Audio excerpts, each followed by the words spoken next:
What's up, guys? Gons here for the Face Like the Sun YouTube channel.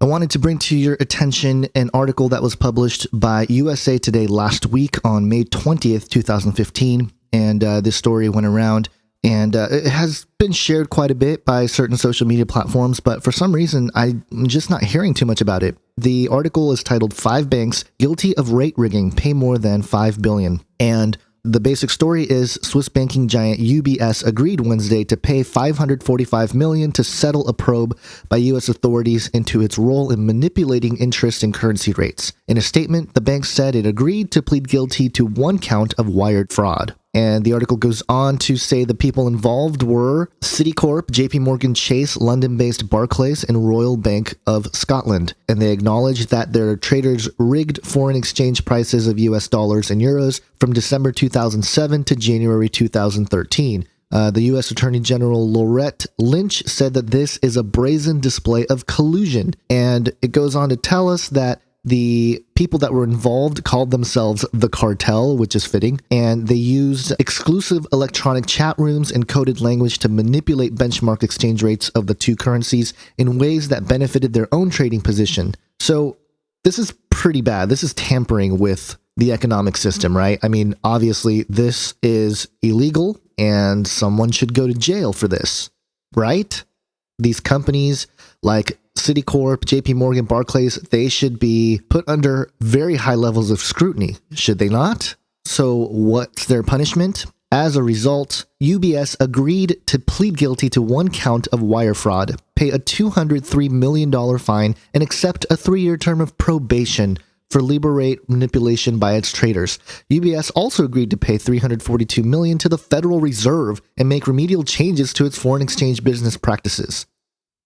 That's it? Nobody's going to jail. These companies are getting a little slap on the wrist. Oh, we need to change our foreign exchange business practices. Oh, they're in a period of probation. Ladies and gentlemen, this is absolute evidence of a new world order system. If you don't believe in the new world order, this here is proof, because the economic system is controlled by the elite, and these bankers are getting away with it. This is illegal. People should be up in arms about this. But the fact that they're not shows that either we're blind and we have our head in the sand, or they don't care because they've been conditioned to just be distracted to death.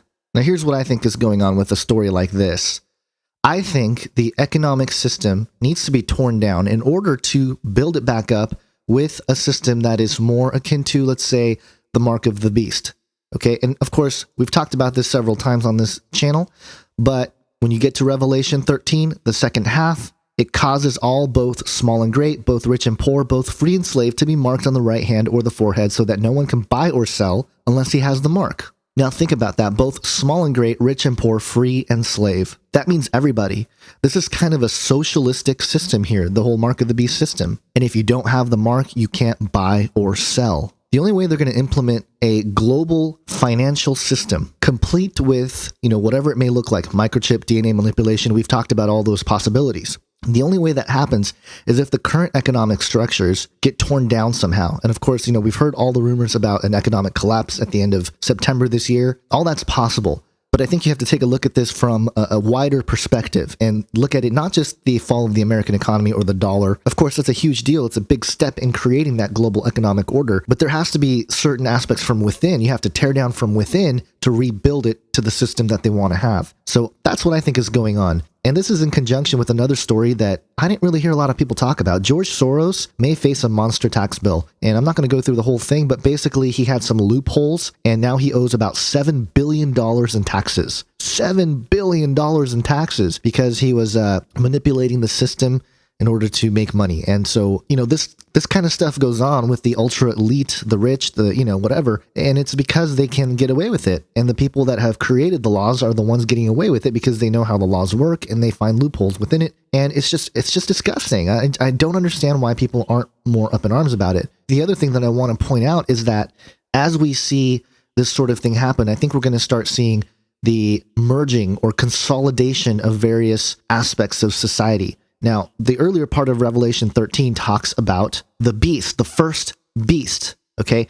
And in verse 2, it says, "And the beast I saw was like a leopard, its feet were like a bear, and its mouth was like a lion's mouth. and to it the dragon gave his power and his throne and great authority. Now, if you look at that, most people reference this to the beast in Daniel 7. If you look at Daniel 7, the first beast was a lion, the second beast was like a bear, the third beast was like a leopard, and the fourth beast was exceedingly powerful and scary looking. It was a consolidation of those three beasts, right? So it's that fourth beast that we are seeing in Revelation 13, that consolidated beast. And, I've talked about this a little bit before. I think I'm going to make a full video on it because I have all the PowerPoints and they're ready. I've talked about how I want to do that. I should just get on with it and do it. I just have so many things on my plate that I can't necessarily get to everything right away. But my opinion about this passage in Daniel 7, the different beasts that consolidate into one in the end, is that the lion, the bear, and the leopard aren't necessarily nations. Okay, I know most people see it as nations and all this stuff. I don't know that it's a nation. I'm starting to consider the possibility that these are industries or pillars of society. If you consider it, you have, the three major pillars of society are government, which has military, and the economy as part of its being, and technology is part of it too. Technology has obviously been a huge part of this. There was a story that came out a couple weeks ago. Will it be a summer of consolidation in ad tech? AOL could just be the beginning as rumors fly. Now, Verizon purchased AOL for $4.4 billion. Now, imagine that. George Soros owes more in taxes than what Verizon paid to buy AOL, okay? So just to give you an idea of how just disgusting this whole thing is. Now, as these tech companies merge, it's going to be interesting to see how it relates to the political, military, and economic system. And of course, they're all tied together, but this is just speculation on my part, but I'm going to develop this idea more because I think there's something there. So stay tuned for some of that. I also saw Tomorrowland yesterday. I'm working on a review for that as well. So that's about it. Tell your friends about this bank fraud thing because people should know. This is the New World Order in your face. They're not even trying to hide it anymore. They're saying, yeah, we did some illegal stuff and, we're going to slap ourselves on the wrist a little bit. A few $1 million in fines. And yeah, we should probably look at how we operate and fix that. So yeah, nobody going to jail. These companies are still in play. Some of you listening may even have money in these financial systems. It's a big scam. It's a huge scam. And gosh, what can we do about it? Well, first off, we need to be informed about it. And the problem is nobody's informed. That's why, this story comes out and there's not a whole lot of outrage. It's just mostly people, going nuts about the Indy 500 and, just whatever else is going on over the weekend. So share this with friends and family, guys, because I think it's important. Take care. God bless.